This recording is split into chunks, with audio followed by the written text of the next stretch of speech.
Panasonic limited जो form हुई थी on 1 April 2024 with an authorised capital of ₹20 lakh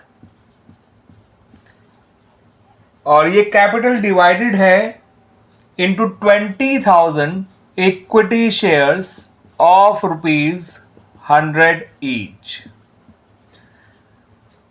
इनमें से कंपनी ने 10,000 शेयर्स तो इशू किए हैं वेंडर को, क्योंकि उन्होंने उनसे बिल्डिंग परचेज करी थी, और इन 10,000 शेयर्स को जो कि ₹100 के हैं फुली पेड मानते हुए वेंडर को दिए हैं जिनसे इन्होंने बिल्डिंग खरीदी है। यानी कि बिल्डिंग रही होगी बच्चों ₹10 लाख की, बिकॉज उनको 10,000 शेयर्स जो कि ₹100 के हैं वो फुली पेड मानते हुए दिए गए हैं। बाकी 10,000 शेयर्स कंपनी ने इशू किए हैं फॉर पब्लिक सब्सक्रिप्शन, और कंपनी इन शेयर्स पे पैसे कुछ इस तरह से ले रही है। एप्लीकेशन पे ₹10 पर शेयर, अलॉटमेंट पे वो ले रही है ₹25 पर शेयर, जिसमें ₹5 प्रीमियम के भी शामिल हैं।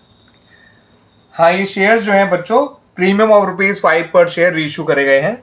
ठीक है, ये क्वेश्चन में मेंशन भी कर रखा है। फर्स्ट कॉल ₹40 पर शेयर है और फाइनल कॉल ₹30 पर शेयर है। अब कंपनी के पास केवल 9,000 शेयर्स की ही एप्लीकेशन आई है, यानी इशू अंडर सब्सक्राइब्ड है, मगर मिनिमम 90% शेयर्स के लिए जो एप्लीकेशन चाहिए होता है वो कंपनी को मिल गया है। अब कंपनी ने सभी लोगों को शेयर अलॉट कर दिए और कंपनी को अलॉटमेंट तक का पैसा सारा मिल भी गया। ठीक है बच्चों, अलॉटमेंट तक कोई अरियर नहीं है। लेकिन जब कंपनी ने फर्स्ट कॉल मांगी तो एक शेयर होल्डर जिसपे 1000 शेयर्स थे, ही डिड नॉट पे द फर्स्ट कॉल मनी, वो फर्स्ट कॉल मनी नहीं दे पाया। एप्लीकेशन और अलॉटमेंट वो दे चुका है, बट ही डिड नॉट पे द फर्स्ट कॉल मनी, और उसके शेयर्स फॉरफीट कर लिए गए और फिर उनको ₹60 पर शेयर रीइशू किया गया, ₹70 पेड अप मानते हुए। और फाइनल कॉल कंपनी ने अभी तक नहीं मांगी है, यानी इसके शेयर जो है फॉरफीट भी कर लिए गए, रीइशू भी कर लिए गए। ठीक है बच्चों, लेकिन कंपनी ने आखिरी कॉल मांगी ही नहीं है। तो उसके बाद भी आपसे कहा गया है नेसेसरी जर्नल एंट्रीज बनाइए related to the above transactions, और फिर balance sheet of the company भी बनाइए और उसके अंदर बताइए कि शेयर कैपिटल को कैसे शो किया जाएगा in the balance sheet of the company. ठीक है बच्चों, तो आइए बच्चों अपनी नेसेसरी जर्नल एंट्रीज हम बना लेते हैं in relation to the above question. तो बच्चों सबसे पहली एंट्री तो आप बनाइए बिल्डिंग खरीदने की, और वो एंट्री बनेगी building account debit to vendor या फिर वेंडर्स अकाउंट। ये एंट्री बनेगी विद ₹10 लाख।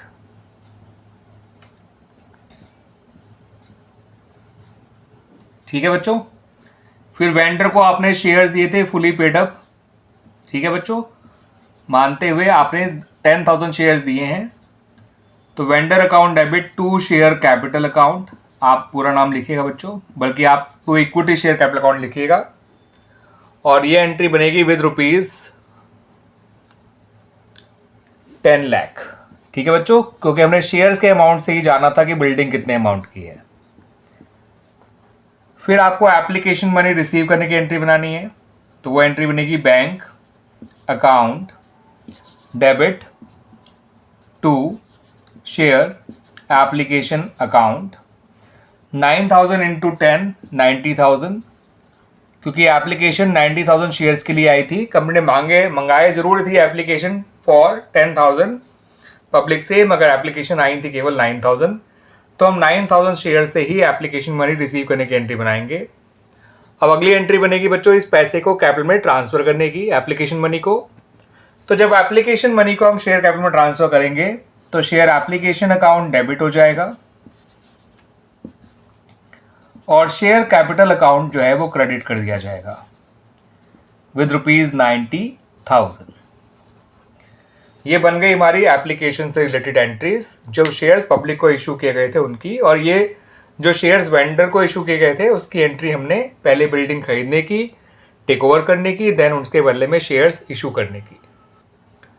अब बच्चों अलॉटमेंट की एंट्री बनानी है। अलॉटमेंट प्रीमियम पे ध्यान रखिएगा, तो जब अलॉटमेंट ड्यू कराएंगे तो एंट्री होगी shares allotment account debit to share capital account, आप लोग पूरा पूरा नाम लिखिएगा, और to securities premium account. 9,000 into 25 होता है बच्चों 2,25,000, 9,000 इंटू 20 होता है 1,80,000, और 9,000 इंटू 5 होता है 45,000। फिर अलॉटमेंट की रिसीविंग पे भी कोई एरियर्स नहीं है बच्चों, तो एंट्री बनेगी bank account debit to shares allotment account 2,25,000। Now come to the journal entry for the first and final call, not final call, final call तो उसके बाद है बच्चों। फर्स्ट कॉल की एंट्री केवल, उसको फर्स्ट एंड फाइनल मत लिखिएगा, फाइनल कॉल उसके बाद है ₹30 की, जो मांगी ही नहीं गई है। तो फर्स्ट कॉल जब ड्यू कराई जाएगी बच्चों तब कोई एरियर नहीं है, ध्यान रखिएगा बच्चों। एरियर्स है फाइनल कॉल, फर्स्ट कॉल की रिसीविंग के टाइम पे, ड्यू के टाइम पे कोई एरियर नहीं होता, ठीक है। एरियर अगर है भी तो उसकी एंट्री पास की जाएगी, उसकी रिकॉर्डिंग की जाएगी at the time of receiving the first call. First call ₹40 पर शेयर है, और 9,000 इंटू 40 होता है 3,60,000।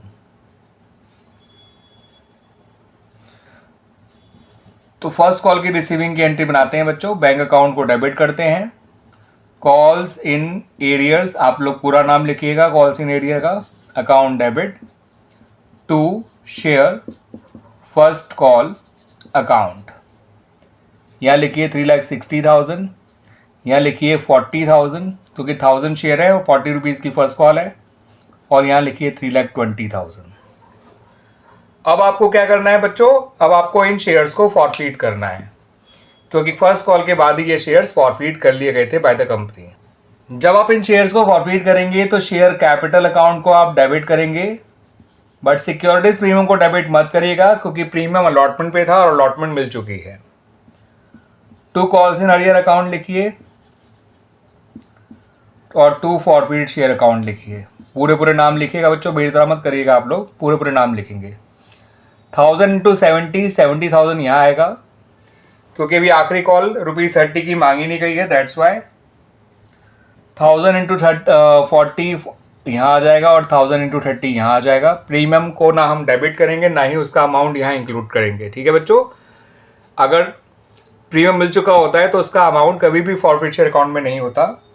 यहाँ पर जो 30 रुपीज़ मिले हैं वो 10 एप्लीकेशन के हैं, और 20 जो हैं वो अलॉटमेंट के हैं। अलॉटमेंट वैसे 25 रुपये की है, लेकिन 5 प्रीमियम का हम फॉरफिट शेयर में नहीं डालते, इसलिए 20 ही आप डालेंगे अलॉटमेंट का फॉरफिट शेयर में। इन शेयर्स को रीइश्यू किया गया था 60 रुपीज़ पर शेयर का, ठीक है, जो सारे शेयर रीइश्यू कर गए थे, और 70 पेटअप पान के रीइश्यू करा था।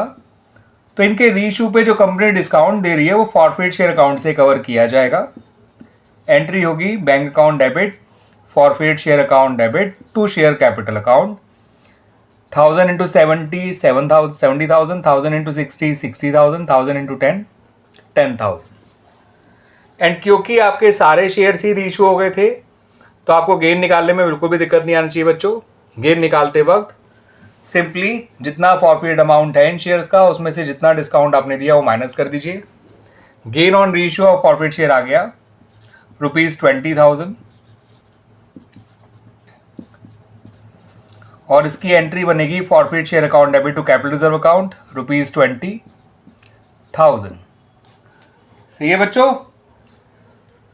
अब एंट्रीज वाला काम तो हो गया बच्चों, बैलेंस शीट वाला काम करते हैं। और बैलेंस शीट में बच्चों बैलेंस शीट बनाने से पहले उससे रिलेटेड नोट्स टू अकाउंट बना लेते हैं, देन हम अपनी बैलेंस शीट बनाएंगे, ठीक है बच्चों। तो बैलेंस शीट का नोट्स टू अकाउंट बच्चों को जिस तरह से बनेगा, notes to account balance sheet का नहीं बच्चों, बैलेंस शीट के अंदर जो आइटम्स होते हैं उनका बनाया जाता है। तो नोट्स टू अकाउंट जो पहला बनेगा वो शेयर कैपिटल का बनेगा। यहां लिखिए उससे पहले ऑथराइज कैपिटल, सबसे पहले मतलब आपको पता है कंपनी की ऑथराइज कैपिटल कितनी है, 20,000 shares, 20,000 equity shares of ₹100 each, ये हो गई ₹20 लाख। फिर लिखिए इशूड कैपिटल, इशूड कैपिटल में भी 20,000 शेयर्स ही आएंगे, क्योंकि कंपनी ने इशू तो 10,000 शेयर ही किए थे ना पब्लिक को, और 10,000 शेयर वेंडर को, तो इशूड कैपिटल तो आप 20,000 शेयर ही लिखिएगा। 20,000 इक्विटी शेयर्स ऑफ ₹100 ईच, ये भी आएगा ₹20 लाख। ठीक है बच्चों। अब सब्सक्राइब कैपिटल पे बच्चों ध्यान दीजिएगा। सब्सक्राइब कैपिटल में जो 10,000 शेयर्स वेंडर को इशू किए गए हैं for the purchase of building, उसको तो आपको शो करना है subscribe and fully paid up में। बट जो शेयर्स पब्लिक को इशू किए गए हैं 9,000, वो शेयर्स शो किए जाएंगे सब्सक्राइबर नॉट फुली पेड में, क्योंकि उन शेयर्स पे कंपनी ने पूरा पैसा मांगा ही नहीं है, केवल ₹70 ही कॉल्ड अप है। तो 10,000 जो शेयर्स आपके वेंडर को इशू किए गए हैं उसको शो करिए subscribe and fully paid up में। ठीक है बच्चों, फुली पेड अप, सॉरी। ठीक है, आप पूरा नाम लिखिएगा। यहाँ लिखिएगा 10,000 इक्विटी शेयर्स ऑफ ₹100 ईच। इसके ब्रैकेट में लिख दीजिएगा issued to vendor of building. आज लिखे हुए मत जाइए बच्चों, सुन लीजिए मैंने क्या लिखा है। ये issued to vendors of building, और 10,200 होता है 10 लाख। ठीक है बच्चों। अब आइए subscribe but not fully paid पे। तो बच्चों टोटल 9,000 शेयर्स थे जो पब्लिक के पास थे, जिसमें से 1,000 शेयर्स पे अरियर आया था, मगर उनको बाद में फिर से फॉरफीट करने के बाद रीइशू कर दिया गया था, तो फिर से टोटल 9,000 शेयर ही हो गए हैं। ठीक है बच्चों, क्योंकि अगर वो 1,000 शेयर सिर्फ फॉरफीट होते, रीइशू नहीं होते, तो हम subscribe but not fully paid में केवल 8,000 शेयर ही लिखते। मगर ये 1,000 शेयर्स रीइशू कर दिए गए 70 पेड अप मानते हुए, और जो बचे हुए 8,000 शेयर्स हैं वो भी ₹70 पेड अप हैं। तो टोटल 9,000 शेयर्स ही आएगा subscribe but not fully paid में। 9,000 equity shares of ₹100 each, comma लगे लिखेगा ₹70 कॉल्ड अप। ठीक है बच्चों, तो 9,000 इंटू 70 करिएगा, वो होता है 6,30,000, और टोटल 16,30,000 आपका शेयर कैपिटल का टोटल हो गया, जो शेयर कैपिटल के सेबेट के अंदर आप शो करेंगे। ठीक है बच्चों। अब आते हैं हम अपने अगले नोट्स टू अकाउंट पे, जो कि होगा notes to account related to securities premium. जब आप अपना सिक्योरिटीज प्रीमियम का नोट्स टू अकाउंट बनाएंगे बच्चों, sorry notes to account securities premium का नहीं होगा, नोट्स टू अकाउंट होगा रिजर्व एंड सरप्लस का, क्योंकि सिक्योरिटीज प्रीमियम तो रिजर्व एंड सरप्लस के अंदर शो किया जाता है। तो इसके अंदर पहले तो आप सिक्योरिटीज प्रीमियम शो कर दीजिए 9,000 इंटू 5, क्योंकि सिक्योरिटी प्रीमियम पूरा का पूरा कंपनी को मिल चुका है। ऐसा कोई भी शेयर नहीं है जिसपे कंपनी को सिक्योरिटी प्रीमियम ना मिला हो। ठीक है बच्चों। और दूसरा कैपिटल रिजर्व को लिखना मत भूलिएगा बच्चों, 20,000। तो आपका रिजर्व सरप्लस का जो अमाउंट होगा वो होगा ₹65,000। तीसरा नोट्स टू अकाउंट आपका बनेगा बच्चों प्रॉपर्टी प्लांट एंड इक्विपमेंट का। ठीक है बच्चों।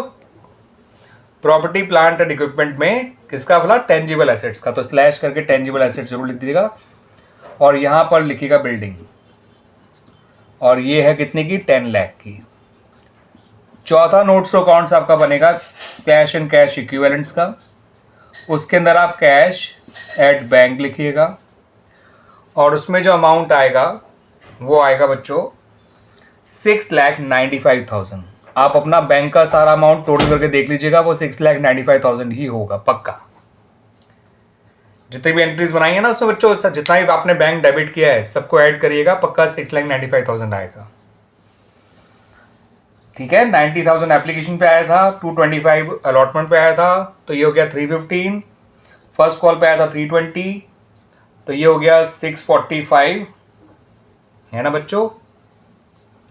बल्कि कितना हो जाएगा, हाँ नहीं 635, और बाद में रीइशू से आया था 60,000, तो हो गया 695। ठीक है, सारे बैंक जोड़ के देखिएगा, पक्का 695 आता है। जितना भी अमाउंट से हमने बैंक को डेबिट किया है सबको ऐड कर दीजिएगा। Now come to the balance sheet. तो बैलेंस शीट जब बनाएंगे बच्चों, तो सबसे पहले ऊपर कंपनी का नाम डाल दीजिएगा, पैनासोनिक लिमिटेड। फिर लिखिएगा बैलेंस शीट,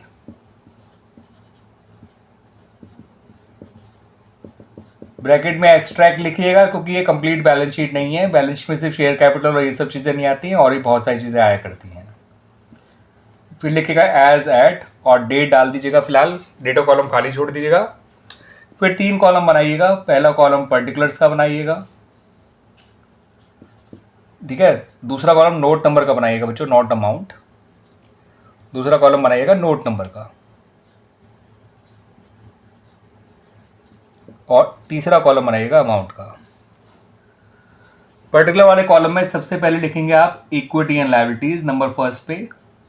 इसके अंदर आप पहले लिखेंगे हेडिंग सब शेयर होल्डर फंड, उसके अंदर आप लिखेंगे शेयर कैपिटल, फिर लिखेंगे आप reserve and surplus. Share capital के सामने note number 1, reserve and surplus के सामने नोट नंबर 2। ठीक है बच्चों,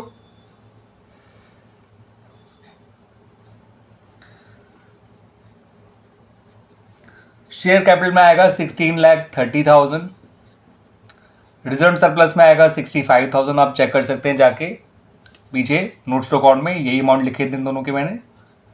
16,95,000 टोटल हो जाएगा। फिर आप आएंगे बैलेंस शीट के एसेट वाले पार्ट पे। फिर वहां लिखेंगे आप पहले नॉन करंट एसेट, उसके नीचे लिखेंगे property plant equipment, property plant and equipment. ठीक है बच्चों, एंड इंटेंजिबल एसेट। ठीक है बच्चों, तो वहां पर जो मैंने नोट्स अकाउंट में जो मैंने property plant equipment and tangible asset लिख दिया था, तो आप एंड टेंजिबल एसेट हटा दीजिएगा बच्चों, सिर्फ प्रॉपर्टी प्लांट इक्विपमेंट ही लिखिएगा। ठीक है और यहां पर आप फिर से स्लैश करके लिखिएगा प्रॉपर्टी प्लांट एंड इक्विपमेंट। ठीक है बच्चों, ये ऐसे ही लिखा जाता है बच्चों। ठीक है, प्रॉपर्टी प्लांट इक्विपमेंट को आप जो है पहले पूरा लिखेंगे property plant equipment and intangible asset, फिर ऐसे हाइफन डाल के property plant equipment note number 3 डालिए, बिल्डिंग का अमाउंट 10 लाख डालिए। फिर आपका अगला है करंट एसेट। करंट एसेट को कैसे शो करना है बच्चों वो देख लीजिए। करंट एसेट के लिए आपको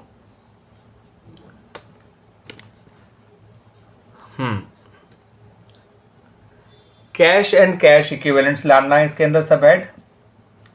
ठीक है, और नोट नंबर 4 डालिएगा और अमाउंट डालिएगा 6,95,000 और टोटल लिख दीजिएगा 16,95,000। इस तरह से बच्चों हमने शेयर कैपिटल के अलावा बाकी सब चीज़ें भी शो कर दी हैं, लेकिन मैं फिर भी एक चीज़ कहना चाहूँगा, जो एग्जामिनेशन में क्वेश्चन आता है उसमें वो केवल शेयर कैपिटल को ही मांगा जाता है, लेकिन मैंने बता सारी चीज़ें दी हैं क्योंकि क्वेश्चन के आंसर में आपको बैलेंस शीट का ही टोटल दे रखा है, सिर्फ शेयर कैपिटल का नहीं, जो कि 16,95,000 है। शेयर कैपिटल में तो 16,30,000 आएगा, रिजर्व सरप्लस में 65,000 आएगा, जिसमें 45,000 सिक्योरिटीज प्रीमियम के और 45 सिक्योरिटी प्रीमियम के, 20,000 कैपिटल रिजर्व के। ये प्रॉपर्टी प्लांट इक्विपमेंट में जो हमने शो किया है वो बिल्डिंग का अमाउंट है, और जो cash and cash equipment show किया है ये कैश एट बैंक का अमाउंट है। और कैश एट बैंक का 65,000 कैसे है, अगर आप बैंक के सारे अमाउंट जो डेबिट हुए हैं बैंक वो सारे ऐड करेंगे तो 695 ही आएगा। क्लियर बच्चों, आगे सुन में अच्छी तरह से।